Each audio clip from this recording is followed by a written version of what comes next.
Hey friends, today I'm going to be doing a review on my Seiko Sports Automatic Watch SRPC1J1, otherwise known as the Seiko Bottle Cap. Let's talk about it.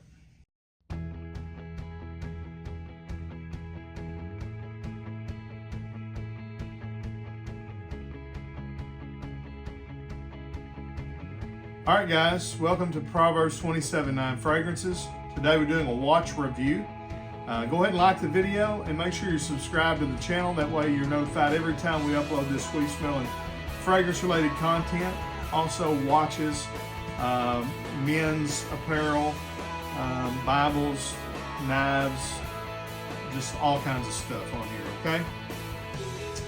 All right, so today I'm talking about, again, my Seiko Bottle Cap is the name given to it by the Seiko community. And I'll get a close-up here in just a minute. But I've owned this watch for probably 3 or 4 years now. When you get to see the close-ups, you'll see there's some nicks in the case and things of that nature. I wear it quite often. It's really an eye-catching watch, mainly because of the thickness of it. It sets pretty high on the wrist. Again, I'll show you all that up close in just a minute. But I come across this watch when I was actually looking for an alternative to the Seiko Prospex Tuna watch, or the Tuna Can, which is a gigantic, almost 50 millimeter watch, but it has that perfectly circle stainless steel shape to it. And so I was wanting one that was not quite as big, but still had that same shape, still had the crown at a lower position other than the 3 o'clock position. And so I found this watch and I've loved it ever since. So I'm gonna go ahead and turn the camera around and we'll get to looking and talking about this watch. All right, guys, so this is my Seiko Sports Automatic Stainless Steel watch. Reference number SRPC1J1. So it is a Japanese market watch. If it was made in Korea, it'd be a K1 at the end. But this, again, as I said a while ago, I bought as an alternative to the Seiko Tuna. This one's called the Bottle Cap because of its kind of side profile design. It kind of looks like the top of an old glass bottle with the cap, the metal cap on the top. And that beautiful circular design.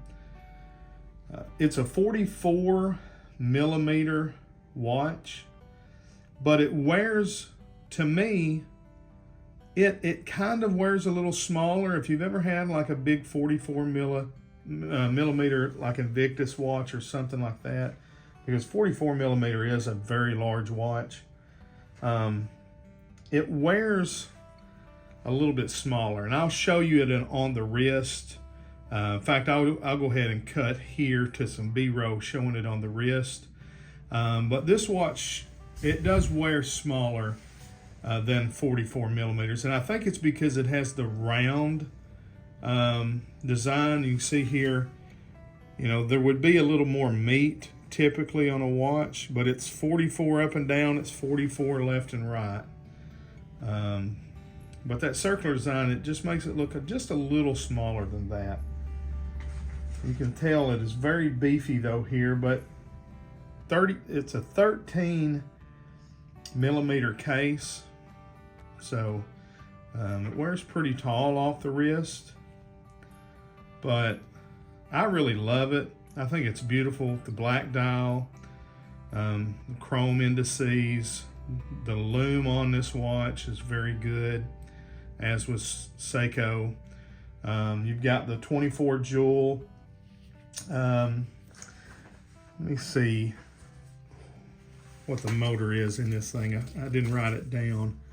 It's a 4R36 -06N. So you're familiar with the 4R36 if you're familiar with Seiko's. Look at that beautiful movement there.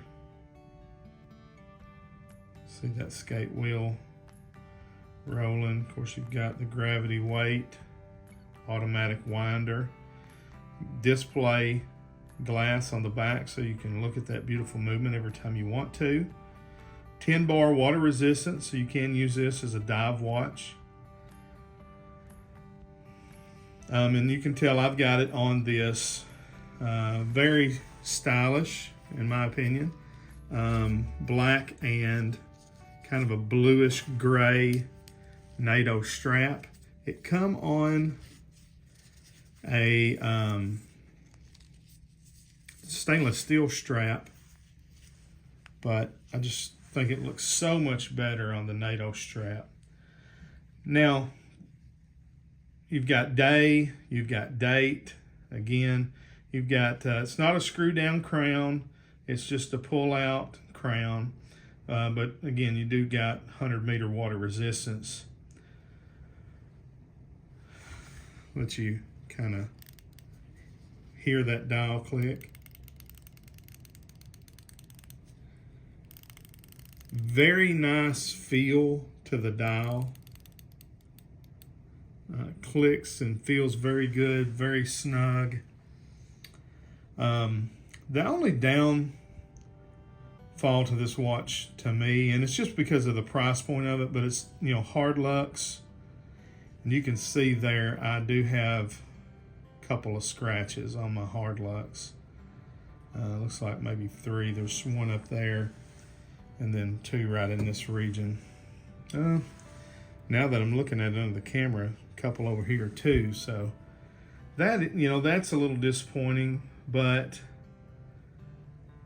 for the price points, you know, I think this watch retails in the $450 to $500 range. You can usually pick it up the $250 range, and then you know, compare that to the Tuna, the Prospects Tuna, and you're talking about, you know, a watch on the gray market's going for, you know, well north of $1,000. Some of them, certain models that are highly sought after, are $3,000, which is, you know, crazy to me for a non-grand Seiko. We're talking about just a regular Seiko Prospects, which is an amazing watch. Don't get me wrong. But the Seiko 5 here, Sports Edition, is also an amazing watch at a great value. I love this watch. Let me know what you think about it. Like, share the video. Till we see it in the road, I'll say God bless. Rock on, watch family.